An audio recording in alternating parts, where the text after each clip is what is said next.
ദേശീയ പതാകയെ ആദരിക്കണമെന്ന സന്ദേശമാണ് സത്യമേവ ജയതേ എന്ന സംഗീത ആൽബത്തിലൂടെ സന്തോഷ് പങ്കുവയ്ക്കുന്നത്. രാജ്യത്തോടും ദേശീയ പതാകയോടുമുള്ള ആദരവ് പ്രത്യേക ദിനങ്ങളിൽ മാത്രം പോരാ എന്നും സംഗീതാൽബം പറയുന്നു.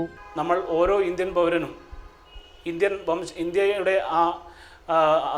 സമത്വം കാത്തുരക്ഷിക്കാൻ വേണ്ടി വീണ്ടും ഭാരതാംബയെ നമ്മൾ മാറോട് ചേർക്കാൻ, നെഞ്ചോട് ചേർക്കാൻ ഓരോ ആൾക്കാരും മുന്നിട്ടിറങ്ങുക, മക്കളായി, ഭാരതാംബയുടെ മക്കളായി കൊടിപിടിച്ച് ദേശീയ പ്രസ്ഥാനത്തിൽ അണിനിരുന്ന പോലെ ഇന്ത്യയുടെ സമത്വത്തെ കാത്തുരക്ഷിക്കാൻ മുന്നോട്ട് വരിക എന്ന ഒരു സന്ദേശമാണ് ഇതിൽ വരച്ചു കാട്ടുന്നത്. 1 മിനിറ്റ് ദൈർഘ്യമുള്ള സംഗീത ആൽബം റിപ്പബ്ലിക് ദിനത്തിൽ സോഷ്യൽ മീഡിയകൾ വഴി പൊതുസമൂഹത്തിന് മുന്നിലെത്തിക്കാനുള്ള ഒരുക്കത്തിലാണ് സന്തോഷ്. സ്വാർത്ഥ താൽപര്യങ്ങൾക്കു വേണ്ടി രാഷ്ട്രീയ പാർട്ടികളുടെ വിവിധ കൊടികൾക്ക് പിന്നിൽ അണിനിരക്കുന്നവർക്കിടയിലേക്ക് പുതിയ തലമുറ കടന്നുവരികയും ദേശീയ പതാക നെഞ്ചോട് ചേർക്കുകയും ചെയ്യുമ്പോൾ ആൽബം പൂർണ്ണമാകുന്നു.